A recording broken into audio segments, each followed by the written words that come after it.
د جلال آباد ښاروالۍ لوري د ښار په نهګونو ناحیو کې د نیالګیو کینولو لړۍ پیل شوه. د ښاروالۍ مسؤلین وایي چې د ښار زرغونتیا لپاره په پام کې لري چې 15,000 نیالګي کینوي. په دغه کمپاین کې چې اوس مهال موږ تقریبا 19,000 بوټي خریداري کړي دي چې دا به سر له نن څخه په نواحیو کې تقسیمیږي او شروع کېږي.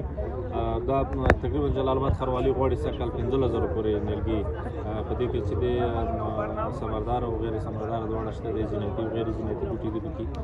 هغه ساحې چې د ناحیه ملیتونو له لوري انتخاب شوي دي، سږ کال د نورو کلونو په پرتله باندې موږ دغه ساحې چې رسیدګي ورته وکړو کولی.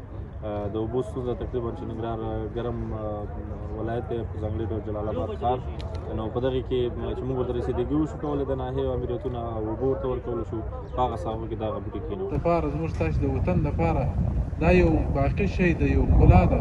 د دې باید موږ تاسې د دې په ساتنه کې شپه ورځ کار وکړو او دا باید وساتو. او دا نیال چې موږ کښېنوئ دا هر یو وګړی باید د ځان نیال وبولو. داسې نه ووایي چې دا د ښاروالۍ خلک وو یا دا د نظام خلک وو یا دا مجاهدین وو دلته کښېښوئ نور یې دا ساتنه هم په دی ده. دا خو زما کار نه دی، زه څه کوم. باید ویې ساتو. که څوک دې ته ضرر رسوي، که څوک دا متعي ماشوم یې متعي، یو څاروی یې متعي، یو څاروی خوراک ځینې کوي او خرابوي، باید د دې ممانعت وکړو. د ښار استوګن وایي چې د ښاروالۍ دغه کړنې څخه خوشحاله دي او د کینول شوو نیالګیو ساتنه به کوي. دوی همداراز په نورو هېوادوالو هم غږ کوي چې د کرل شوو نیالګیو ساتنه او مراقبت وکړي. زه بیا په ځوانانو باندې غږ کوم چې په خپل ساحو کې 2 بوټي وکړي، یو د ځان لپاره، یو هېواد لپاره.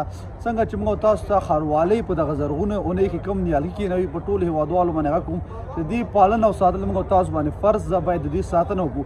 یوازې ښاروالۍ ته پرېږدو ځکه دا هېواد موږ تاسو وایو چې دا هېواد شریک کور ده. څنګه چې دا بوټي کېنوي باید د دې ساتنه هم وشي.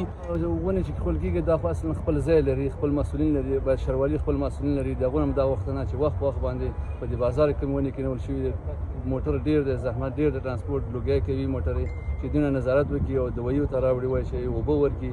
او د ولس نه هم د هغه ونې چې په ولس کې ایښول شوي دي هغه باید د ولس وکړي، چې کومې ولس ته پورې اړه لري باید ولس یې وکړي، او کوم ښاروالي پورې اړه لري باید ښاروالي په دې کابل اقدام وکړي.